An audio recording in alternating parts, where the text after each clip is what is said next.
저는 이 말씀을 가지고 위기에 빠진 가정을 회복시키는 하나님의 방법이라는 제목으로 귀한 은혜의 말씀을 함께 나누려고 합니다. 여러분, 우리가 위기에 빠질 때가 있죠. 그때 하나님이 우리를 구원하십니다.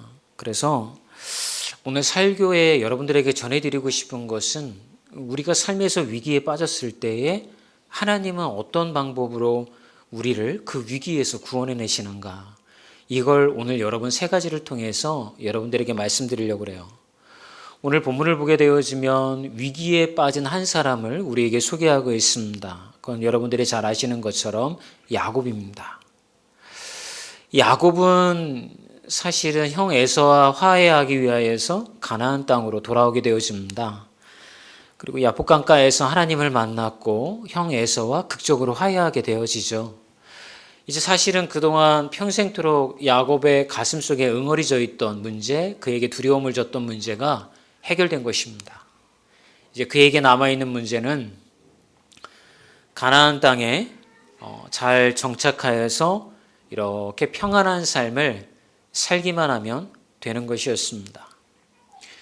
그래서 이왕 정착할 거라고 한다면 좀 세겜성이라고 하는 문명이 이렇게 형성이 되어져 있는 또 편리한 세겜성 옆에다가 정착하면 좋겠다라고 하는 생각을 했던 것 같아요.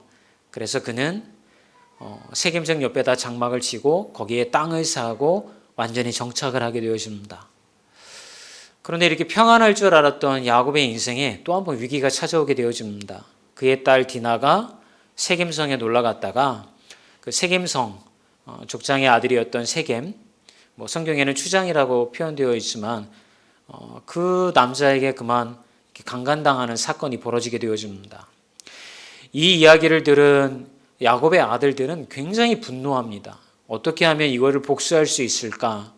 이런 부끄러운 일을 당하게 만들다니 라고 하는 그런 마음들을 가졌던 것 같아요. 그런데 쉽사리 복수할 수가 없었습니다. 첫 번째 이유는 이 세겜성이 야곱의 가문보다 월등하게 더 컸고 군사력이 높았다는 거예요. 한마디로 힘이 없었기 때문에 거기에 어떻게 할 수가 없었던 거죠. 두 번째는 이 세겜이 아버지 하모를 모셔다가 찾아와서 디나를 아내로 맞이하겠다라고 이야기를 합니다. 그리고 이거를 허락해 주면 세겜성 안에다가 거처를 마련해 주고 우리와 함께 이곳에서 살자라고 하는 제안을 하게 되어지는 거죠. 그래서 그 아들들은 일단 조건을 내걸습니다. 그렇다고 한다면 너희들이 제안한 그 조건을 우리가 수락하기 위해서는 세겜성 안에 있는 모든 남자들이 다 할례를 받아야지만 우리가 그 조건을 수락할 수 있다라고 하는 또 하나의 조건을 걸게 되었던 거죠. 디나를 너무나도 사랑해서였을까요? 이 조건을 이 세겜과 그의 아버지는 수락을 합니다. 그리고 백성들을 설득을 해서 세겜성의 모든 남자들이 다 할례를 받게 된 거죠. 그런데 할례를 받고 나서 3일째 되는 날, 이 디나의 친오라비죠. 시므온과 레이가 칼을 차고 그 성을 습격을 합니다. 할례를 받았기 때문에 남자들은 대응할 수가 없었죠. 그래서 모든 남자를 다 죽입니다. 그리고 나머지 그 야곱의 나머지 그 아들들은 그 성에 들어가서 누락질하고 약탈을 하는 만행을 서슴지 않게 되어줍니다. 이 사실을 나중에 야곱이 알게 돼요. 그리고 그 아들들에게 굉장히 화를 냅니다. 왜냐하면 이 세겜성의 사건이 세겜성의 사건으로 끝나는 것이 아니라 그 주변에 흩어져 살고 있는 다른 가나안 족속들이 이야기를 듣게 되어지면 분명히 이 야곱의 가문에 복수할 것이라고 하는 것이 명백하게 예상이 되어지기 때문에 왜 그런 바보 같은 짓을 저질렀냐고 그 자식들을 갖다가 실책하게 되어지는 거죠. 그랬더니 그 자식들이 뭐라고 합니까? 34장 31절에 보게 되면 그들이 이르되 그가 우리 누이를 창녀같이 대우함이 옳으나이까? 이러면서 아버지의 그 질책을 갖다가 오히려 반항하면서 반박하게 되어지는 거죠. 이 큰 위기에 빠진 야곱은 어떻게 하면 도망가서 살아남을까? 이 궁리만 하게 되어집니다. 그때에 하나님이 야곱을 찾아오십니다. 그리고 이 위기를 벗어날 수 있는 방법을 가르쳐 주시죠. 하나님이 알려주신 위기를 벗어나는 방법은 무엇이었을까요? 제가 이 메시지를 전하는 이유는 여러분, 우리도 우리 삶에 찾아오는 위기를 만났을 때에 하나님은 하나님의 자녀들을 내버려 두시지 않아요. 그 위기를 벗어날 수 있는 방법을 가르쳐 줘요. 그래서 오늘 메시지를 통해서 혹시 여러분들이 위기 가운데 있다면, 아니 앞으로 위기를 만난다면, 그리고 과거의 위기를 만났을 때에 하나님이 여러분의 삶을 어떻게 만지셨는지 그것을 알아보고 묵상하는 시간이었으면 좋겠습니다. 하나님은 어떻게 위기를 벗어나게 하셨을까요? 첫 번째는요, 예배를 회복하라고 하십니다. 35장 1절의 말씀입니다. 우리 함께 읽어볼까요? 시작. 하나님이 야곱에게 이르시되 일어나 베델로 올라가서 거기 거주하며 내 형 에서의 낯을 피하여 도망하던 때에 내게 나타나던 하나님께 거기서 제단을 쌓으라 하신지라. 참 여러분, 이런 조금 공감이 안 되시죠?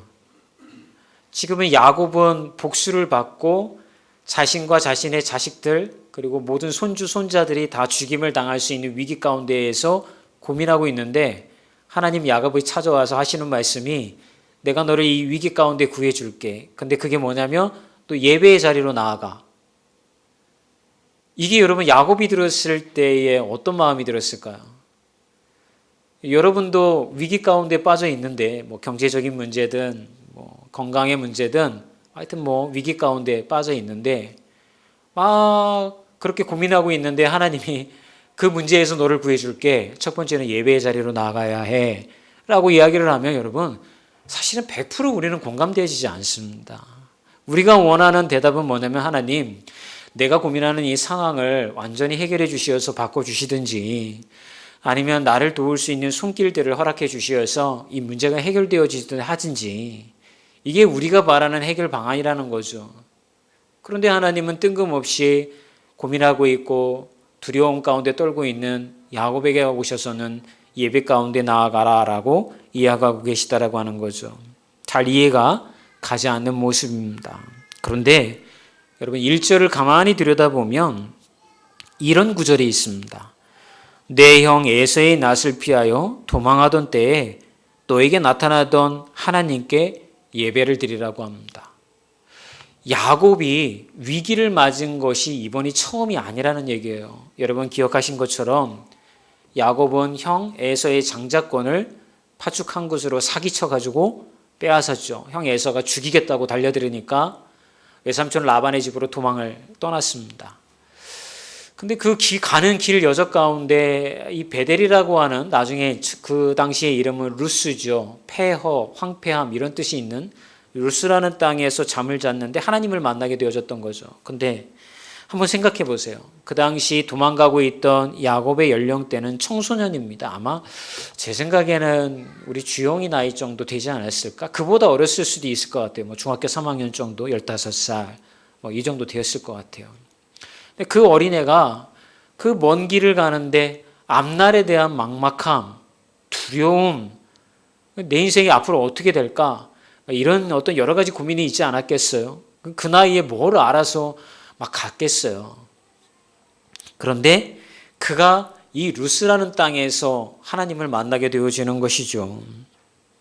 그리고 거기서 하나님을 만나서 자기가 가졌던 두려움, 그리고 미래의 앞날에 대한 막막함, 이런 모든 것들이 해소되어지는 하나님을 경험하게 되어집니다. 그래서 이게 너무나도 신기하니까 야곱이 그 루스, 폐허, 황폐함이라고 이름 지어졌던 땅을 베델, 하나님의 집이라고 하는 이름으로 자기가 이름을 지어서 부르게 되었던 것이죠. 그거를 사실을 야곱이 기억해낸 것입니다. 그리고서는 자기의 가족들에게 그 기억을 가지고서 이렇게 얘기하죠.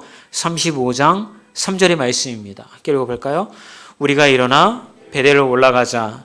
내 환난 날에 내게 응답하시며 내가 가는 길에서 나와 함께 하신 하나님께 내가 거기서 제단을 쌓으려 하노라 하매.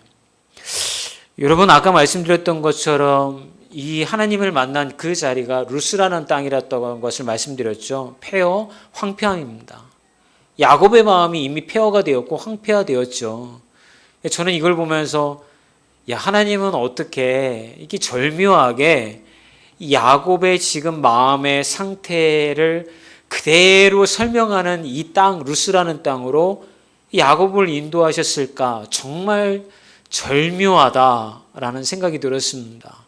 그리고 거기서 하나님은 야곱을 만나 주셔서 하나님에 대한 찬양과 하나님의 거룩함과 하나님의 집이라고 하는, 여기가 하나님의 집이구나.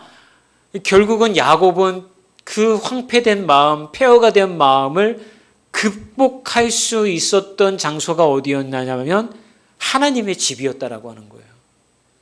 어떻게 하나님은 이걸 가르치기 위해서 야곱을 이 절묘한 장소로 인도를 하셨을까? 이런 생각이 들었어요. 여러분을 위기 속에 빠져서 마음이 폐허가 되어지고 외롭고 황폐가 되었을 때에 그 모든 심리적인 상태와 영적 상태가 회복되어질 수 있는 곳은 어디냐면 하나님이 임재하시는 예배의 자리인 줄 믿습니다. 아마 여러분들은 기억하실 거예요. 과거에 여러분들이 어려움을 겪고 굉장히 힘든 삶을 살았을 때에 그것을 이겨내고 그 위기를 극복할 수 있었던 때에 어떤 일이 벌어졌냐면 하나님이 여러분을 만나주신 것을 기억하실 것입니다. 그리고 하나님을 만남을 통해서 하나님은 나에게 놀라운 계획을 갖고 계시는구나. 여기서 하나님이 내가 주저앉기를 원하고 계시지 않구나. 앞으로 나는 막막해 보이는 내 인생의 앞길이 하나님이 이미 계획해 놓으신 것들이 있고 그것 나의 삶을 통해서 놀라운 일이 벌어지겠구나. 이런 만남을 기억하실 거예요. 여러분, 그죠? 야곱은 그걸 기억해냈던 거예요.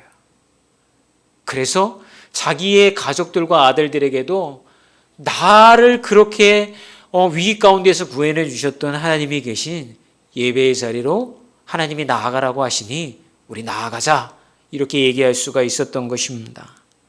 그래서 저는 여러분들에게 그런 말씀을 드리고 싶어요. 여러분, 가정에 위기가 찾아옵니다. 어떤 방식으로든 우리 삶에 위기가 찾아와요. 그랬을 때 여러분, 하나님이 우리를 그 위기 가운데 구원하시는 방법은 내가 만난 위기의 상황을 해결해 주시는 게 아니에요. 첫 번째는 하나님은 우리에게 관심이 있으신 거예요. 내가 하나님의 자녀로 변화되기를 원하시는 거예요. 그러니까 여러분들을 예배의 자리로 초청하는 거예요. 예배의 자리로 나와라. 예배의 자리로 나와서 내가 너를 만나주리라. 너에게 전하는 메시지를 통하여서 내 음성을 들어라. 이걸 하나님이 원하고 계신 거예요. 그러니까 여러분, 위기 만나면 여러분, 하나님이 여러분들을 계속해서 부르고 계신 거예요. 예배의 자리로 나와 나를 만나라 하실 때 그 예배의 자리로 나아가서 예배의 자리로 올라가서 하나님을 만나시는 분들이 되어지기를 주의 이름으로 축원합니다. 여러분, 근데 예배의 자리로 하나님이 올라오라고 표현하셨잖아요. 올라오라고, 그죠? 베델이 좀 높은 산이니까. 그런데 저는 이 말이 참 맞는 것 같아요. 예배의 자리는 나아가는 건 쉬운데 올라가는 게 어려운 것 같아요. 여러분, 제가 좀 전에 위기 만났을 때 하나님을 예배하는 자리로 나아가라고 했잖아요. 야, 너무 쉽죠, 그죠? 야, 별거 아니네. 하나님을 예배하는 자리로 나아가면 하나님이 위기 가운데에서 우리를 구원해 주시겠지 생각하는데, 생각보다 위기를 만났을 때에 하나님을 예배하는 예배 자리로 올라가는 게 어렵습니다.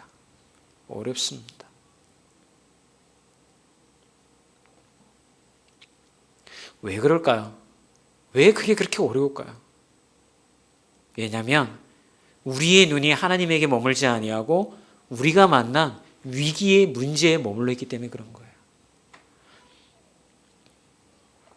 사람들 찾아다니면서 어떻게든지 내가 만난 문제를 해결해 보려고 하죠. 그게 돈의 문제라고 한다면 은행 대출을 알아보고 그것들을 통해서 어떻게든지 해결해 보려고 하죠. 결국은 그 모든 방법들이 무용지물이 되고 난 후에 그 다음에 두 손 두 팔 다 들고 하나님 찾아오게 되어지는 거죠. 이게 요즘이 아니라 이게 우리의 신앙의 모습이잖아요. 솔직히. 저만 그런가요? 여러분들도 마찬가지잖아요. 그죠? 그래서 예배의 자리로 올라가는 게 쉽지 않은 거예요. 그래서 그런 과정보다 먼저 우리가 회복되어져야 되는 것은 하나님을 빨리 만나는 거예요. 하나님을 빨리 만나서 내 고민을 고백하고 하나님을 통한 말씀을 통하여서 나에게 주시는 영적 회복이 우리 안에 먼저 일어나야 될 줄 믿습니다. 올해가 다가고 있는데 혹시 여러분 아직도 예배가 회복되어지지 않으신 분들이 있다고 한다면, 또 여전히 예배가 여러분의 삶 가운데 우선순위에서 뒤에 밀려 있다고 한다면, 그게 먼저 회복이 되어져야 여러분의 삶이 평탄해질 수 있는 거예요.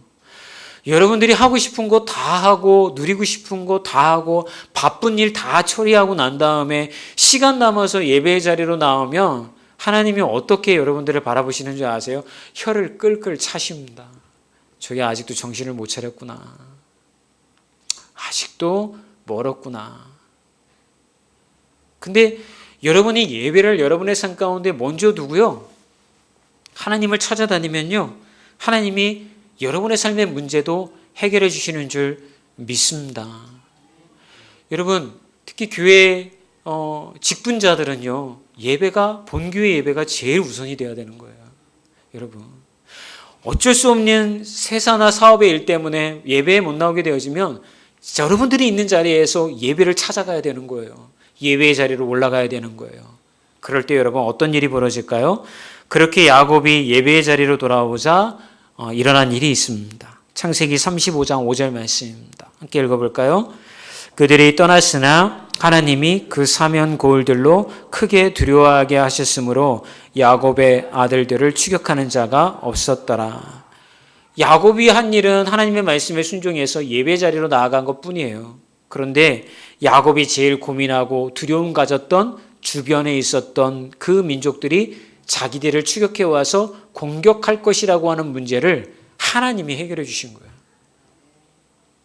목사님, 현실은 안 그래요. 아무리 하나님 앞에 먼저 나아가도 내 현실적인 문제가 그냥 해결되어지지 않더라고요. 그러면 여러분 한번 그렇게 해보시길 바라요. 그렇게 해보셨으면 좋겠어요. 하나님이 여러분의 문제를 해결해 주시는지 안 해주시는지, 그리고 여러분의 심령의 상태를 어떻게 바꿔주시는지를 여러분들이 한번 도전해 보셨으면 좋겠습니다. 이걸 보면요, 하나님이 가장 기뻐하는 일은요, 하나님의 자녀들이 하나님을 예배하는 것을 제일 기뻐하시는 것 같아요. 왜냐하면요, 그게 우리를 창조하신 목적이기 때문에 그런 거예요. 하나님이 여러분들을 택하시고 창조하신 이유는 여러분들을 통해서 하나님이 예배받기를 원하시기 때문에 여러분들을 창조하신 거예요. 그런데 여러분들이 하나님을 예배하는 것을 등한시하면 하나님이 너무 마음이 안 좋으신 거예요. 그래서 여러분, 예배가 먼저 회복되어야 할 줄 믿습니다. 로마서 12장 1절에 보면 그 하나님의 마음을 이렇게 표현하고 있습니다. 그러므로 형제들아, 내가 하나님의 모든 자비하심으로 너희를 권하노니 너의 몸을 하나님이 기뻐하시는 거룩한 산제사로 드리라. 이는 너희에 드릴 영적 예배니라. 여러분들이 요즘 제일 두려워하는 문제가 무엇인지는 제가 잘 모르겠어요. 그리고 요즘 제일 여러분들의 머리에 크게 다가오는 걱정거리가 뭔지도 저는 모르겠어요. 그런데 그 걱정과 두려움이 해결되어질 수 있는 하나님 입장에서의 방법은 여러분들을 예배의 자리로 올라오게 만드는 거예요. 저는 어쩌면 하나님이 우리를 위기 가운데 두시는 이유도 그것 때문인 것 같아요. 위기가 없으면요, 여러분, 하나님을 예배하는 자리를 도대체 이 인간들은 찾지를 않아요. 그냥 위기가 없고 모든 게 평탄하면요, 다 자기가 잘하는 줄 알고 그렇게 살아가고 있는 것 같아하고 생각을 하는 것 같아요. 그래서 가끔 하나님은 우리를 위기 가운데 두세요. 근데 그 위기는 하나님이 만든 위기가 아니라 우리가 그냥 다 잘 되는 줄 알고 내 마음대로 살다가 위기가 만들어지는 거예요. 그냥 빠지는 거예요, 그냥. 그랬을 때에 하나님은 그 위기를 통해서 여러분들을 예배의 자리로 불러들이시는 것입니다. 그런데 예배의 자리로 올라가기 전에 여러분, 우리가 먼저 결단해야 될 게 있어요. 그게 뭐냐면 두 번째는 예배의 자리로 올라가기 전 우상을 먼저 여러분 정리하는 결단을 해야 됩니다. 창세기 35장 2절의 말씀입니다. 함께 읽어볼까요?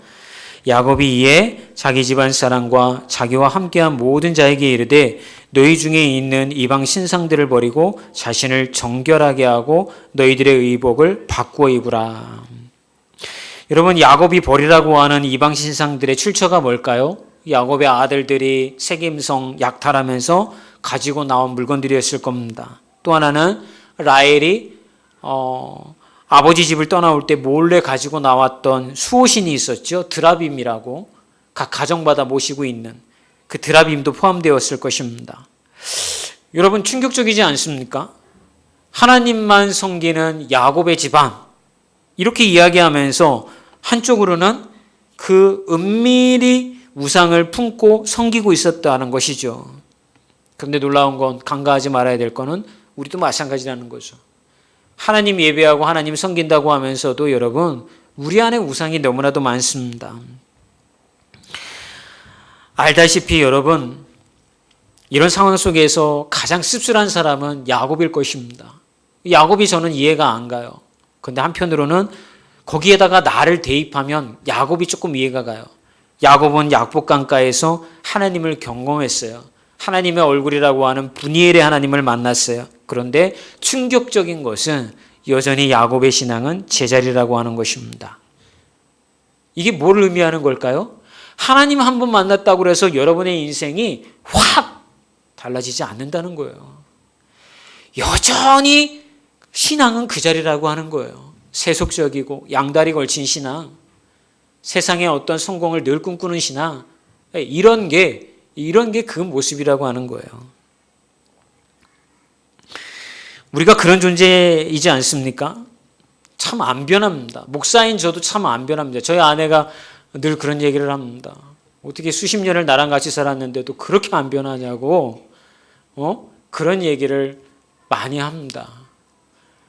가끔 농담처럼 갑자기 철들면 죽는다고 제가 얘기하는데, 저도 제 안에 보면 고집스러운 제 안에 변하지 않는 게 있어요. 제 안에 뭐 어떻게 해도 안 변해. 타고난 게 있어요, 제 안에.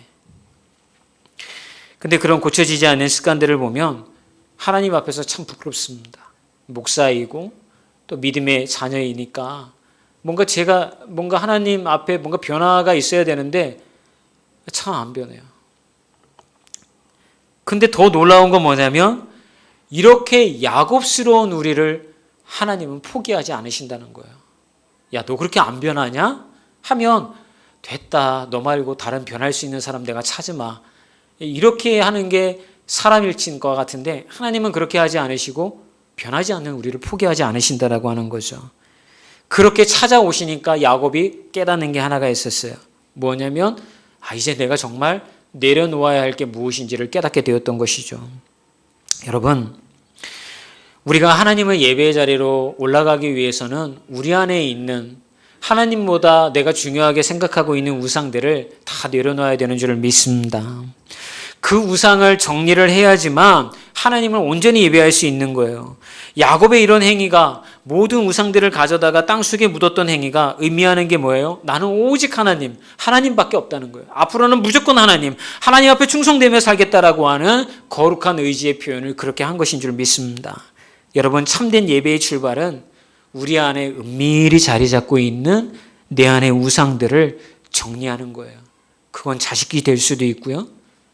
그것은 어쩌면 물질이 될 수도 있고 건강이 될 수 있고, 하여튼 명예도 될 수 있고 많아요.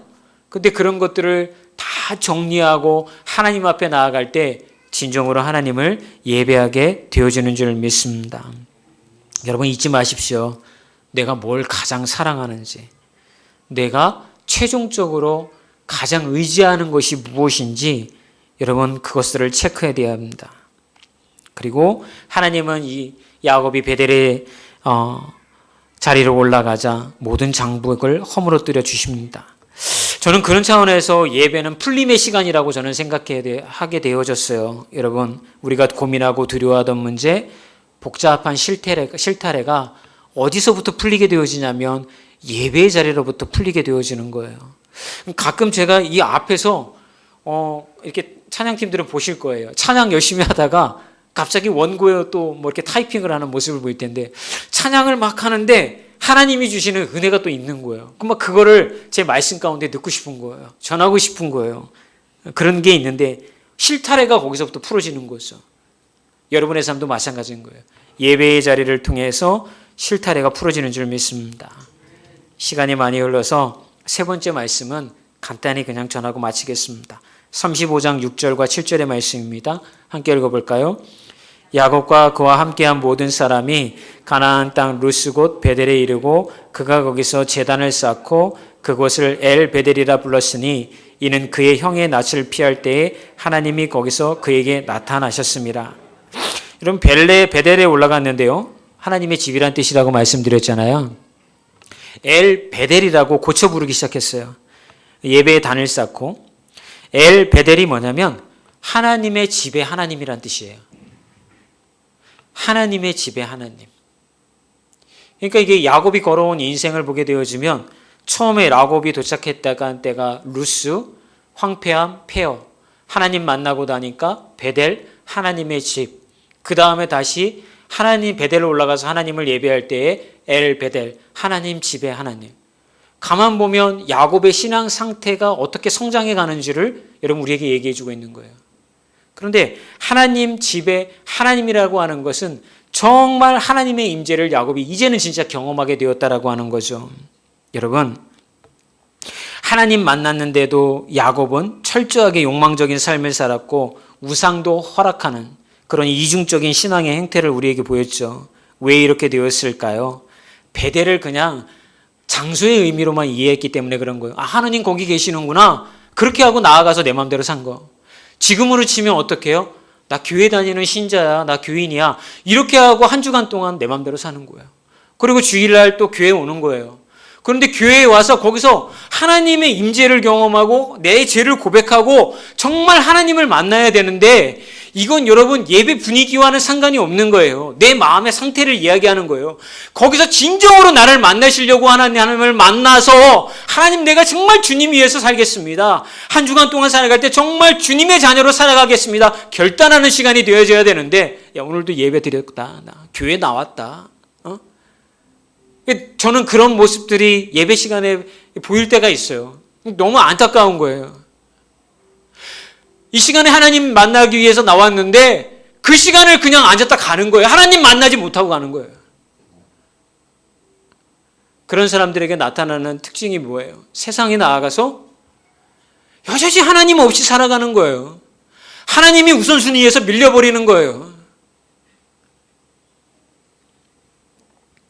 여러분, 엘 베델에 하나님을 만나시기를 주의 이름으로 축원합니다. 교회에 오셨으면 하나님 만나고 가셔야죠. 찬양하고 기도하고 말씀 듣고 이럴 때에 쉽지 않지만 여러분, 간절히 여러분 안에서 놓치지 말아야 될 게 뭐냐면, 지금도 하나님은 이 자리에서 여러분 만나 주시려고 왔다니까요. 와 계신데 내 마음의 심령의 상태가 하나님을 만나고자 하는 마음이 없는 거예요. 여러분, 하나님의 집에 와 있는 것으로 여러분 만족해서는 안 돼요. 하나님을 갈망하고 찾음을 통하여서 하나님이 여러분과 동행하신다는 사실, 그리고 나를 어떻게든지 하나님의 자녀로 끌고 가시려고 한다는 것을 여러분들이 깊이 깨달으셨으면 좋겠습니다. 저는 말씀을 마치겠습니다. 살다 보면 인생 망가질 수 있고 원치 않는 삶을 살아왔음도 후회할 수도 있어요. 이번 생에는 내가 실패했구나 라고 생각하는 분도 있을 수 있어요. 그런데 그런 인생도 하나님을 진정으로 만나면 여러분 내면이 회복되어질 수 있습니다. 회복되려면 예배를 회복하십시오. 말씀 듣고 찬양하고 기도하는 자리를 여러분 찾아오십시오. 그리고 하나님 만나십시오. 엘베델의 하나님을 만나 놓으십시오. 여러분 안에 하나님보다 더 소중하게 여기는 것들을 내려놓으십시오. 그러면 그런 인생은 무너지지 않습니다. 그런 인생은 회한과 한탄과 그런 슬픔의 눈물로 여러분의 삶을 바라보는 것이 아니라 그럼에도 불구하고 하나님이 나를 만나 주셔서 여기까지 끌고 와주셨구나. 하나님 만난 게 내 인생의 가장 큰 복이구나. 그것이 우리의 입술을 통해서 고백되어질 줄 믿습니다. 여러분, 야곱의 인생 결코 여러분 평탄한 인생 아니었습니다. 복받은 야곱의 인생을 여러분들이 정말 하나님 만나서 잘된 인생이었구나. 누가 이렇게 얘기할 사람이 어디 있습니까? 야곱과 같은 인생을 살라고 한다면 살고 싶지 않습니다. 그런데도 야곱의 인생이 축복된 인생이었던 이유는 그는 그런 위기 순간순간마다 하나님을 만났고 그의 인생 전체에 하나님을 받아들였기 때문에 그의 인생을 축복된 인생이라 우리가 이야기할 수 있는 것입니다. 이게 우리를 위기 가운데 구하시는 하나님의 방법인 거예요. 그런 모두가 되시기를 주의 이름으로 축원합니다.